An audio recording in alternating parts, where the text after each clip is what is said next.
Have you heard the latest news on our Kerry, folks? You know Kerry, don't you? Everybody loves her. Well, they do on the telly and the newspapers. I don't know why, but they do. Yes, she's had surgery again yesterday. I know what you're thinking. No, she's not had them made any bigger. No, lips or anything else. No, she's not had anything took out. No, none of that at all. No, this is corrective surgery.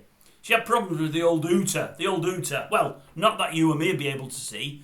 She's had the old septum, that's the old bit in between that we don't see there. It's had holes in it.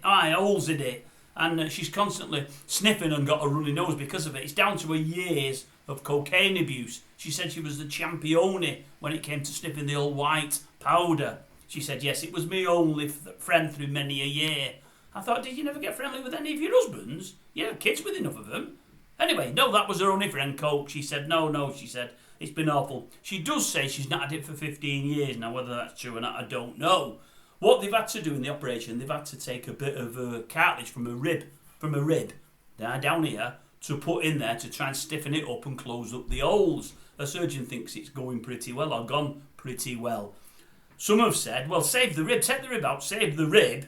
It can always come in handy further down the line, because they believe, I don't know if this is true, this is probably unofficial, I believe she said, or they're telling me she said after the operation, well, I'm not going to start again, but if I did, now it's been sorted, have I got a weaker nostril than the other, which would be the best to sniff up? He didn't want to answer it, no, I'm making fun of that, I'm making that up. She's not said that, I'm making that up.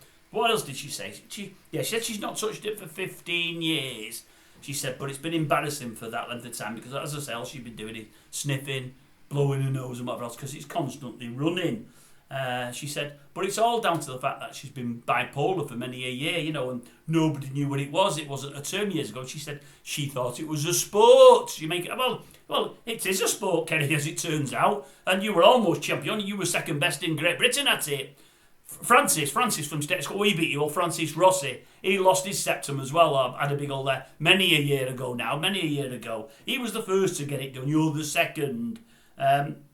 But I think he did a lot more than you. He was a lot more active than you, and he stopped many a year ago, and he has really stayed clear of it. Let's hope you do too. But no, you've only come second in that sport, but still, it's not a nice silver medal to have, is it really? Losing part of your nose just because you're sniffing something you shouldn't be sniffing. Let's hope you've given up on it. Let's hope you have.